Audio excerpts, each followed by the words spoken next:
50 days 50 challenge டே 3. நம்ம நேத்திக்கு பதிவில் பார்த்தது சிலப்பதிகாரம். அதனை தொடர்ந்து நம்ம பார்க்குறதா சொல்லியிருந்தது மணிமேகலை. ஆனால் இந்த மணிமேகலைக்கு முன்னாடி நம்ம ஒரு முக்கியமான ஒரு கதாபாத்திரத்தை பார்க்கணும். அதுவும் சிலப்பதிகார நூலில் இருந்தான். அவங்க வேறு யாரும் இல்லை, தேவந்தி. தேவந்தி யார்? சிலப்பதிகாரத்தில் வரும் கண்ணகியின் உச்ச தோழி. கோவலனை பிரிந்து வாடிய கண்ணகிக்கு ஆறுதல் அளித்தவங்களும் இந்த தேவந்தி தான். கண்ணகி எவ்வளவு கஷ்டப்பட்டாங்க, எவ்வளோத்துக்கு ஆறுதல் இந்த தேவந்தி மூலம் பெற்றாங்கங்கிறதையும் நம்ம இன்றைக்கி இந்த கதையில் பார்த்துடலாம். தேவந்தி பற்றிய முக்கிய குறிப்புன்னு பார்த்திங்கன்னா அவங்களோட பின்னணி முதல்ல பார்த்துக்கணும்.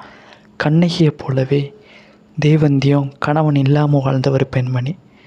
ரெண்டாவதாக பார்க்கும்போது கனவுக்கு இவங்க பதில் கொடுக்குறவங்களா பார்க்க முடியுது. ஏன்னா மதுரைக்கு செல்லும் முன் கண்ணகி அவங்களுக்கு நடந்த கனவுகளை பற்றி கூறிய ஒரு பெண்மணி தான் இந்த தேவந்தி. அதை கேட்டு அதுக்கான விளக்கத்தையும் யார் கொடுத்தாங்கன்னா இந்த தேவந்திங்கிற பெண்ணு கொடுத்துருக்காங்க. மூணாவது, தெய்வ நம்பிக்கை. இந்த பெண்மணிக்கு அதிகமாக தெய்வ நம்பிக்கை இருந்திருக்கு. அது மட்டும் இல்லாமல் கடவுள் மீது தீராத பற்று, கடவுள் மீது வேண்டுதல் வைக்கக்கூடிய அளவுக்கு இந்த பெண்மணி உயர்ந்திருந்திருக்காங்க அந்த நேரத்தில். நான்காவதாக பார்க்கின்ற பொழுது அறிவுரை வழங்குதல். தீய வினைகளை நீக்குவதற்கும் பூம்புகாரில் உள்ள சோமகுண்டம், சூரியகுண்டம் ஆகிய பொய்கைகளில் மூழ்கி காமவேல் தேவனை வழிபடுவதோடு அவங்களோட கோயிலில் செஞ்சு பிரார்த்தனை செஞ்சிங்கன்னா உங்களுக்கு நல்லது நடக்கும் அப்படின்ட்டு கண்ணகிக்கிட்ட சொல்கிறாங்க. ஐந்தாவதாக பார்க்கின்ற பொழுது கண்ணகி மறுக்கிறாங்க. எப்படின்னா, என்னோடய கணவனை தவிர நான் வேறு எந்த தெய்வத்தையும் வழிபட மாட்டேன், என்னுடைய கணவன் தான் என்னுடைய தெய்வம். இவர்கள் கண்ணகி மறுத்ததை பார்த்த பின்பு கண்ணகியின் மாண்பும் கண்ணகியின் கற்பினையும் அவர்கள் புரிந்து கொள்கிறார்கள். தேவந்தியின் குடும்ப பின்னணியும் வரலாறும் அதனுடைய புராண கதைகளும். இவங்களோட மாமனாருக்கு 2 திருமணம். அதில் ஒருத்தவங்க பேர் மாலதி. இந்த மாலதியை பார்க்கின்ற பொழுது மாலதிக்கு குழந்தை கிடையாது. இந்த மாலதிங்கிற பெண்மணி மாச்சாந்தாய் பிள்ளைக்கு பால் ஊட்டும்போது அந்த குழந்தை இறந்துடும்.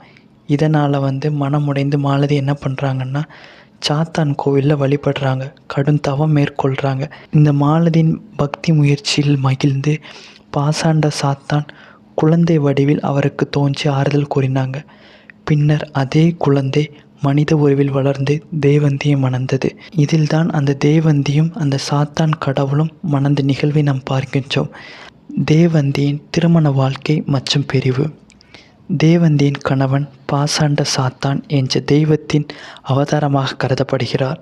அது மட்டும் இல்லாமல் திருமணத்திற்கு பிறகு சில காலம் தேவந்தியுடன் இருந்துவிட்டு எனக்கு இந்த வாழ்க்கை பிடிக்கவில்லை, எனக்கு மீண்டும் என்னுடைய பழைய வாழ்க்கைக்கு திரும்ப வேண்டும் என்று சொல்லிவிட்டு தேவந்தியை விட்டு பிரிந்து செஞ்சதாக கதைகள் கூறுகின்றன. தேவந்தியின் பக்தி மற்றும் தெய்வீக பின்னணி. இந்த பாசாண்ட வழிபாட்டை தொடர்ந்து நடத்துகிறவங்க யாருன்னு பார்த்திங்கன்னா இந்த தேவந்தி.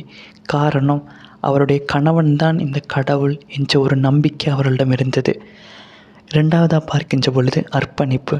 கணவன் மறைந்த பிறகு தேவந்தி சாத்தான் கோவிலில் சென்று தினமும் வழிபடுவதோடு மட்டுமல்லாமல் அந்த கோவிலுக்கு ஒரு பூசாரியாகவும் இருந்து செயல்பட்டிருக்கிறார். மூன்றாவது, கண்ணகியின் தெய்வீக நிலையை உணர்தல்.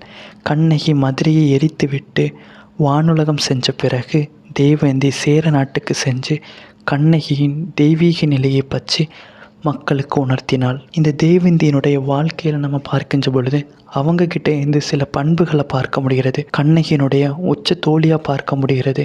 எப்பொழுதெல்லாம் ஆறுதல் தேவைப்படுதோ அந்த டைம்லெல்லாம் கண்ணகிக்கு ஆறுதல் அளிக்கின்ற ஒரு பெண்மணியாக இந்த தேவந்தியை பார்க்க முடிகிறது. அறிவுரை வழங்குபவர். எப்பொழுதெல்லாம் சோகமாக இருக்கிறார்களோ, எப்பொழுதெல்லாம் தனக்கு ஆறுதல், எப்பொழுதெல்லாம் தனக்கு கஷ்டம் என்று உணர்கிறார்களோ கண்ணகி, அப்பொழுதெல்லாம் இந்த பெண்மணி தான் அவர்களுக்கு உதவி செய்திருக்கிறார். தெய்வீக தொண்டில் அதிகமாக அக்கறை கொள்ளக்கூடியவர். தன்னுடைய கணவன் தன்னை விட்டு சென்று விட்டார் என்பது உணர்ந்தும் கூட அந்த சாத்தான் வழிபாட்டிற்கு அதிக முக்கியத்துவம் கொடுத்தார். கண்ணகியின் தெய்வீக நிலையை உணர்ந்த பிறகு கண்ணகி ஒரு வாழும் கடவுள் என்பதை உணர்ந்து மக்களுக்கு எடுத்து விளக்கியவரும் இந்த பெண்மணி தான். முக்கிய இடங்களாக பார்க்கின்ற பொழுது சோமகுண்டம் பூம்புகார் பகுதி தான். சூரியகுண்டம் இதுவும் பூம்புகார் பகுதி. காமவேல் கோவில் இதுவும் பூம்புகார் பகுதி தான். பாசாண்டர் சாத்தான் வழிபாடு, இதுவும் பூம்புகார் பகுதி தான். முடிவு: தேவேந்தி தோழமையின் தெய்வம், பக்தியின் உயர்வு, கற்பின் சிகரம் ஆகியவை சிறந்த இலக்கியமாக உருவாகும். இந்த காப்பியத்தில் என் சிலப்பதிகார நூலில் நிலைத்திருக்கக்கூடிய முக்கியமான கதாபாத்திரங்களில் இந்த தேவந்தியும் ஒருவர். நாளைக்குள்ள பகுதியில் நம்ம பார்க்க போகிற தலைப்பு என்னென்னா மணிமேகலை. மணிமேகலையுடைய வாழ்க்கை வரலாறு எவ்வாறு இருந்தது, மணிமேகலை வாழ்க்கையில் எவ்வாறு கஷ்டப்பட்டார், மணிமேகலைக்கு மணிமேகலாங்கிற கடவுள் உதவியது, அது மட்டும் இல்லாமல் மணிமேகலையின் தாய் தந்தை யார் என்ற பின்னணிகளை நாளைய தொடரில் பார்க்கலாம். மீண்டும் இந்த சேனலோடு இணைந்திருங்கள். நாளை மீண்டும் உங்களை சந்திக்கிறேன். நன்றி.